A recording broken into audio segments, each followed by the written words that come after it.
বর্ণমালা Romeo builders নিবেদিত হৃদয়ে খালেদা জিয়া। দেশনেত্রী বেগম খালেদা জিয়া আমাদের বিএনপির জনগণের একটা অভিজাত ছিলেন সারা বাংলাদেশে।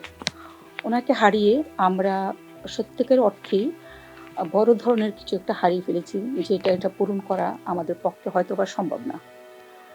কিন্তু তার এই কাজকর্মের মাধ্যমে যা দিয়ে গেছেন জনগণকে দেশের, তার মাধ্যমে তাকে আমরা সবসময় স্মরণ করি এবং সেই শূন্যতাকে হয়তো ফিল আপ করা যাবে না, বাট আমাদের যে বর্তমান চেয়ারম্যান আছেন তারেক রহমান, আমরা আশা রাখি সে কিছুটা হলো তার রিকভারি করে যাবেন ইনশাল্লাহ। বেগম জিয়ার রাজনীতির সাথে আরেকজনের যার কথা বলতে চাচ্ছিলেন, দুজন নারী নেত্রী, সেই নেত্রীর সাথে তার আমি তুলনা করে কখনোই কোনো কথা বলবো না। কারণ বেগম খালেদা জিয়া খালেদা জি, তার অবদান বলতে গেলে তার শেষ করা যাবে না। তার অবদানকে আমরা এমনইভাবে মূল্যায়ন করি যে মূল্যায়নটা আমার মনে হচ্ছে বর্তমানে মানে সর্বশ্রেষ্ঠ। উনি দেশের জন্য যা করে গেছেন এবং সে দেখিয়ে দিয়েছেন দেশপ্রেম কী জিনিস। শত নির্যাতনে, অত্যাচারে, মানে তার উপরে এমন কোন হেন নির্যাতন নাই যে করা হয়নি, তারপরও সে বাংলাদেশকে ছেড়ে যাননি এদেশের জনগণকে ছেড়ে। তো তার অবদান বলে শেষ করা যাবে না। আর যে নেত্রীর এত দেশপ্রেম, সেই প্রেমটাকে আমরা কিসের সাথে তুলনা করব? এটা তুলনা করার মতো কিছুই নেই। আমাদের শহীদ প্রেসিডেন্ট জিয়াউর রহমান মৃত্যুর পরে এই দলটাকে হাল ধরার জন্য মূলত তখন এসেছিলেন অনেকটা, মনে করি নিজের ইচ্ছাকৃত নয়, এটাকে মানে জনগণই তাকে রাজপথে নিয়ে আসছিলেন এবং তাকে আনা হয়েছিল, পূর্ব কোনো পরিকল্পনাও ছিল না।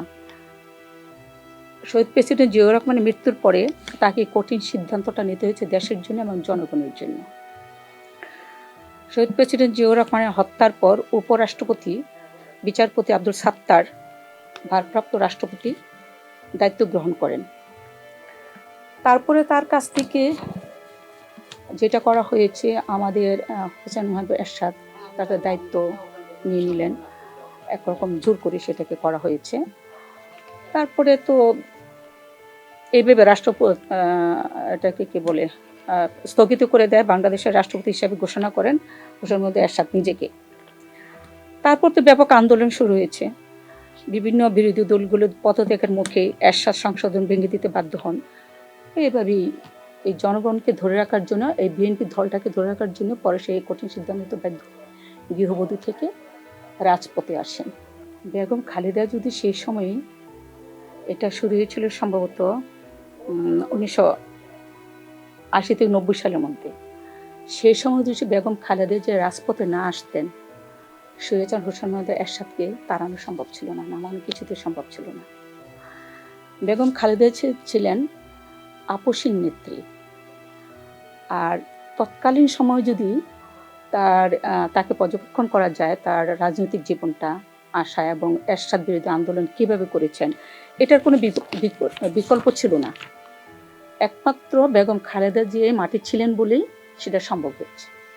তৎকালীন সময়ে স্বৈরাচার এরশাদের বিরুদ্ধে যে আন্দোলন করেছিলেন দেশনেত্রী বেগম খালেদা জিয়া এবং সাথে ছিলেন শেখ হাসিনা। দেশনেত্রী বেগম খালেদা জিয়া স্বৈরাচারের আপোষে যেতে চাননি, দেশের কথা চিন্তা করে, কিন্তু সেটা যেতে চাননি দেশনেত্রী বেগম খালেদা জিয়া, সেটা যেতে চাননি আরেকজন, সেটা হচ্ছে শেখ হাসিনা। কিন্তু রাতের বেলা যে ঘোষণাটা উনি দিয়েছিলেন যে যারা ওয়াদা ভঙ্গ করে বা এরশাদের সাথে যারা নির্বাচনে যাবে তার হবে একটা জাতীয় বেঈমান। কিন্তু পরের দিন দেখা গেল শেখ হাসিনা তার কথা থেকে সরে গেছেন। তাহলে বিশ্ব জাতীয় বেঈমান কে হলো? শেখ হাসিনা। আর খালেদা জিয়া রয়ে গেলেন আপসীন নেত্রী। আর তার কারণে এই দেশের জনগণ তখন থেকে কিন্তু খালেদা জিয়ার প্রতি একটা জনসমর্থন, আস্থা, যা কিছু বলেন না কেন সবটা কিন্তু খালেদা তখন থেকে পাওয়া শুরু করেছে।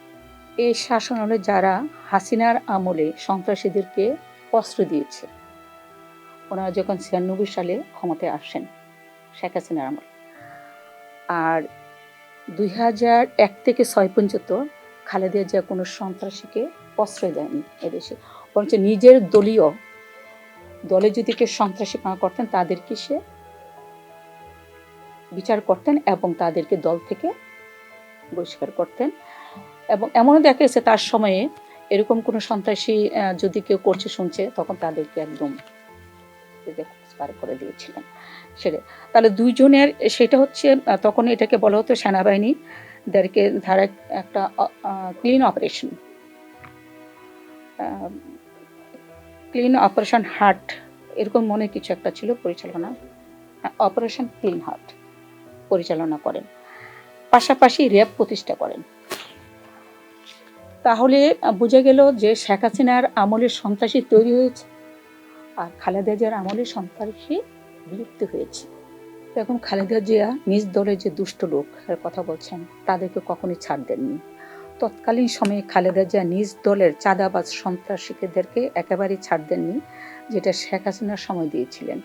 আমি যদি এক্সাম্পল স্বরূপ বলি সেটা হচ্ছে যেমন নারায়ণগঞ্জের ডেভিড ভাই ছিলেন, তাকে কিন্তু শেখ হাসিনা খালেদা জিয়া ছাড় দেননি, তাকে ক্রস ফায়ার করে মারা হয়েছিল।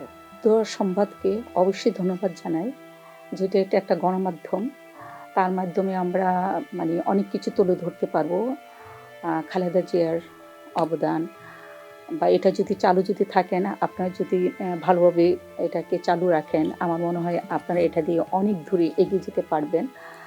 আর আমরাও আশা করব আপনাদের এই গণমাধ্যমে, আপনার সদ্যসময় গণমাধ্যম দিয়ে আপনারা সুন্দর সুন্দর জিনিসগুলিকে, যেটা সঠিক তথ্যগুলো তুলে ধরবেন, সঠিক তথ্যগুলো তুলে ধরে আপনাদের জনপ্রিয়তা অনেকটা আপনাদের জন্য আমাদের শুভকামনা রইল।